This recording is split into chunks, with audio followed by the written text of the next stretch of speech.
Hello, and welcome back to another behind the scenes video of Forgotten Orb 2. Now, yesterday we had the big stream, and even though we didn't plan on it originally, we did actually show my second map that will be in the next patch, which is this one called Studienka. And we didn't really have that much time, or didn't want to go into that much detail during the stream, but I thought I'd just show you the map in a bit more detail and how it works, and maybe some of the history behind it. So yeah, nice new T-70 tank. Let's look at the map first. So this is a classic conquest map. There are 5 flags, and basically the map is split in two by this big river. That's the Brilli river. And you may notice that it's kind of wonky or weird looking. This is actually how it looked during the time. And even today you can still kind of make out this outline. The thing is that usually we kind of fortify rivers to make it easier to get boats through them and ships. However, especially in the Soviet Union in the 1940s, many of them were still natural rivers, and this is how a natural river looks. It changes the actual the actual way it flows from time to time, depending on how high the water levels are and so on. So you usually have this relatively complicated river, and then there's a special kind of ecosystem around it, like a flood plain, you know, with reeds and ducks live there and stuff like that. So yeah, this is basically how it looked. And so this river cuts the map in half, and each bank belongs, you know, the northern bank belongs to the Russians, the southern bank to the Germans. And each of those have 2 flags with spawn points. The Russians have the graveyard and Studienka. By the way, on this graveyard also many French soldiers from Napoleon's army are apparently buried. And the Germans have the fuel dump and Brilli. And now there's this big barrier between the two. And there's 3 ways over it. Over here, through the center, this is the main crossing, and then a secondary crossing here. So 3 kind of bottlenecks that you have to fight over, and that's basically what this map is about, fighting over these bottlenecks, trying to get the bridge. The bridge itself does not have any defensive positions around it. It's really open. We will look at it later. I will go through each of these flags, I think. We will look at the bridge later. And so it's really open, and it doesn't have any spawn points. So it's like a king of the hill flag. So let's say you capture it, it's relatively hard to actually defend it. And at the same time, if you defend this bottleneck, the enemy might try to flank you through this route or through this route in order to get behind you. That's the basic idea of this map. In many ways it kind of looks like one of them League of Legends or Dota maps. Yeah, both sides have a lot of tanks, but no planes. Well, I mean, the weather isn't really great for tanks. So the Russians get mostly T-34-85s, because it's the Guards tank corps, and in 1944 these were largely equipped with these, as well as some T-70s that were still left. And for the infantry I also have these 2 Su-76s for support. Generally speaking, this is supposed to be like the spearhead of that tank corps that arrives here to check out if there's still Germans in the area, because the Germans are retreating, and to maybe get the bridge in a quick assault. So what we will do next is we will just go through each of the flags, and I will tell you a bit about them. And we'll start with Studienka. So here we are approaching Studienka from the Russian main base. As you can see, the terrain around most of the village is fairly open, although there are hills and dips in the ground that infantry can use, and especially these ditches here, which are slightly flooded. The whole map is pretty wet. Anyway, so this flag at Studienka is supposed to look like a German Lazarett, meaning a German first aid station or triage center, which they are giving up because they're retreating. So they are trying to hastily, evacuate all their supplies and probably the wounded as well. And now the Russians are coming upon them, so to speak. So there's lots of, like, generally speaking on the map, there's lots of, like, ditched German equipment standing around because they are fleeing. So yeah, generally speaking, and that goes for both the villages on this map, they're fairly open. There's these wooden huts make up most of them, and then there's big geometric fields around them. That's basically how this area looks.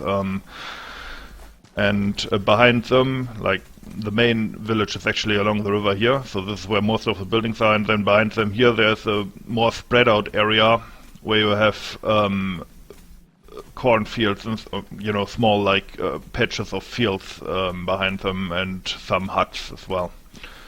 So yeah, it's a pretty spread out kind of village. Looks very different from what you would get, for example, in France. So here you see the cornfields and barns behind the actual village.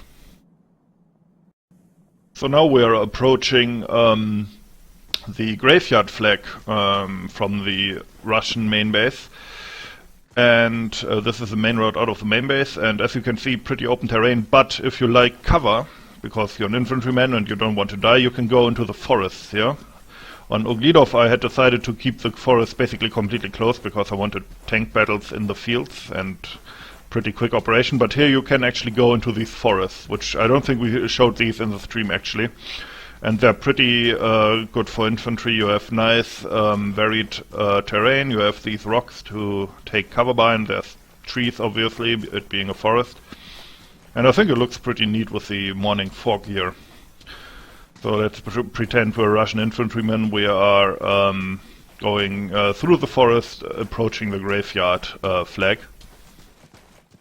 I decided to go with a bit of a different look. Usually with the forest you do like the Hürtgen forest look with a brown kind of ground, which is pretty realistic, but I decided to go for a more like overgrown with moss and ferns kind of look, so it looks a bit distinct from other maps. I think it's important to have maps easily recognizable and distinct, you know.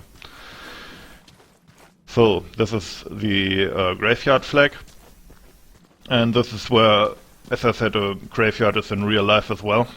You have this big nice building in the center as a objective to fight for, the little chapel here, and then behind there this really neat looking overgrown old ancient kind of cemetery.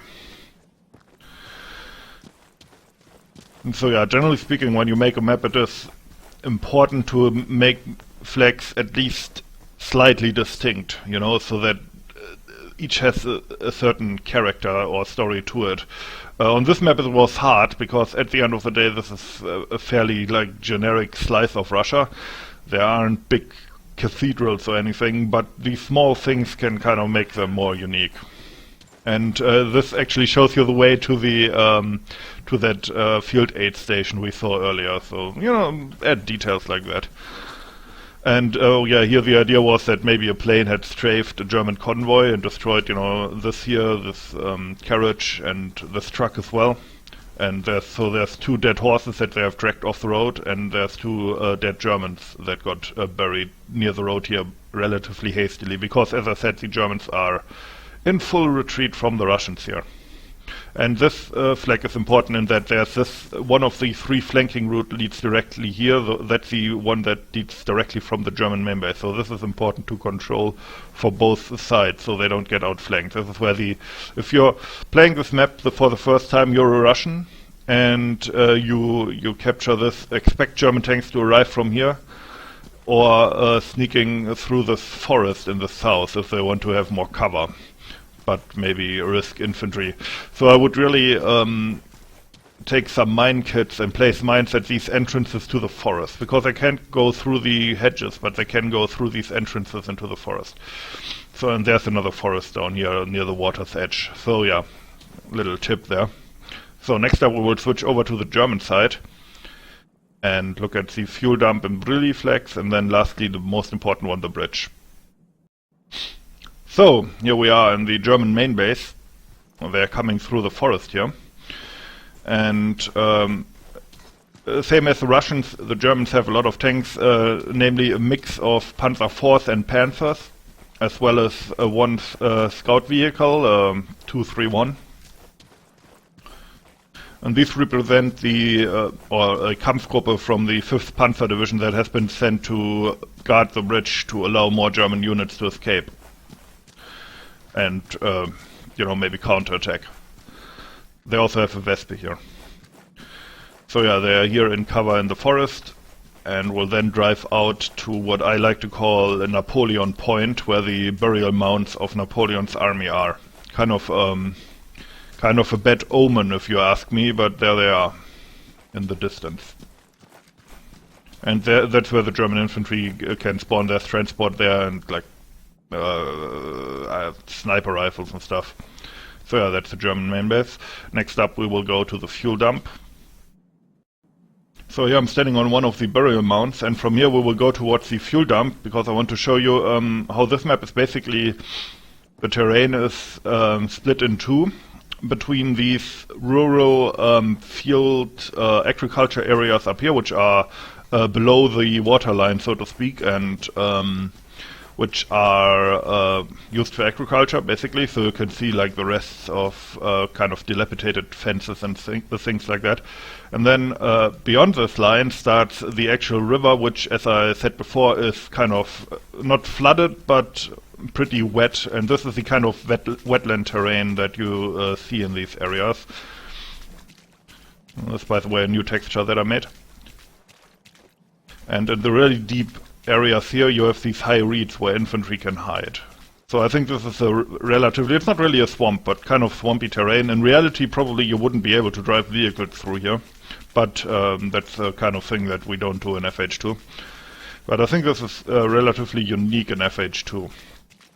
And yeah, as you can see there's an arm of this river, but this is crossable by both infantry and vehicles. You can just drive through along the whole line here. So that's fine.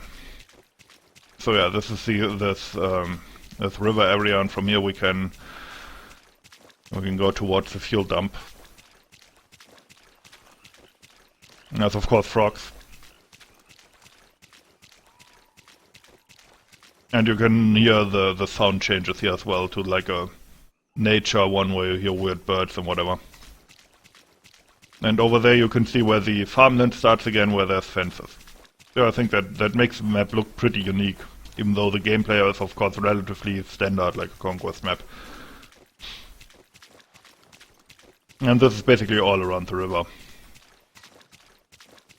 And yeah, let's attack the fuel dump here. And again, this is supposed to look like the Germans have recently, you know, given it up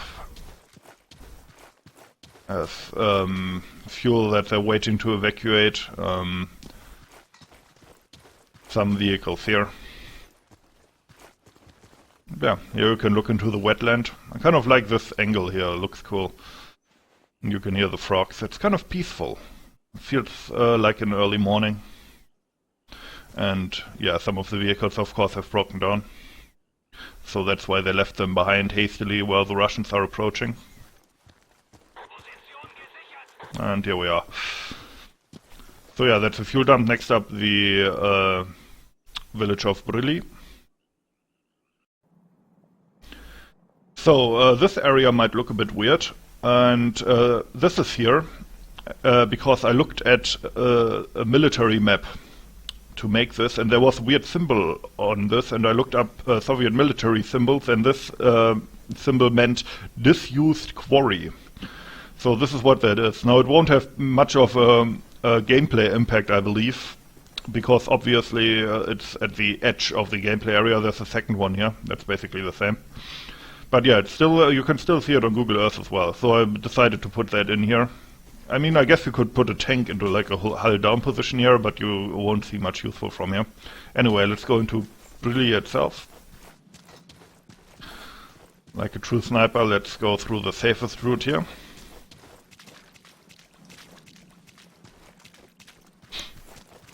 So yeah, the village of Brilli is basically the almost the mirrored image of Studienka. And there's the flag in that big barn building. And again, you see the structure of these villages here. You have these relatively large wheat fields outside with barns, and then the actual village is like strung out geometrically along the road.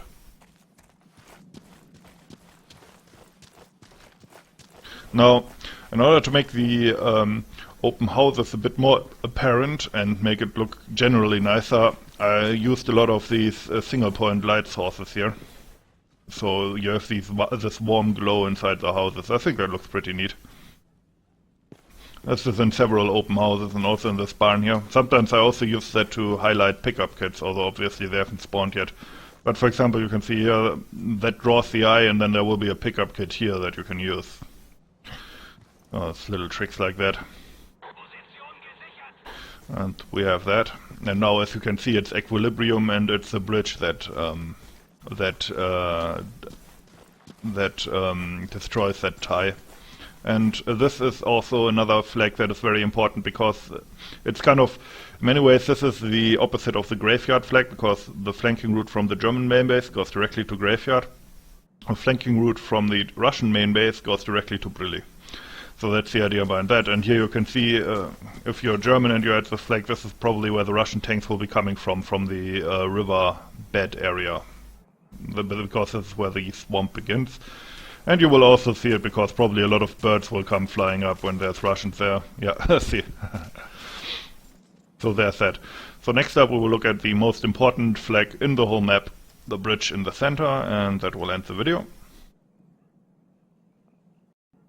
Now this extra bridge doesn't exist anymore today, but you can still see the rests here. I believe the rest of this ramp. I believe it might have actually been like a temporary bridge. I mean, Napoleon used it, and the Germans tried to use it again in 1944. So, okay. Let's just check it out. Basically, it's on it's a raised, kind of, missing a word now, causeway leading up to the bridge through this swampy area, and that's why it was so important, because you could get vehicles across the river.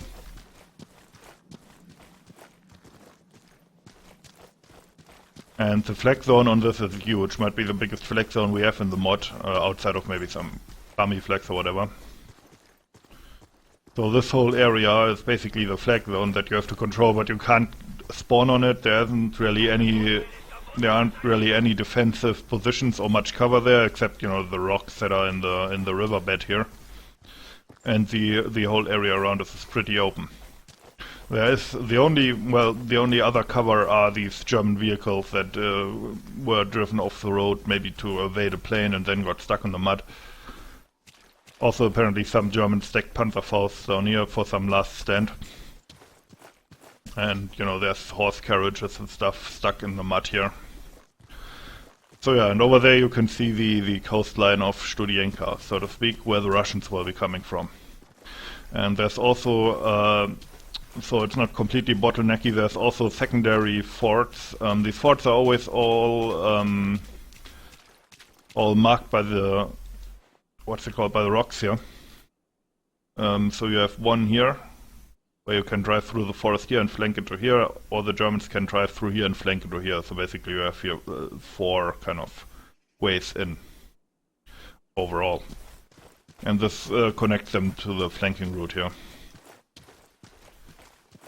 There's this little wetland forest here that you can also use to hide your tanks in. I imagine, or at least I imagined when I made this, like you could, for example, as a Russian, put a T-34 here, and you can control the causeway from here. But of course, you're open to be flanked from Brilli, so I don't know how good of an idea that is. It's always a trade-off with maps. And of course, this leads to the flanking route here into wetland.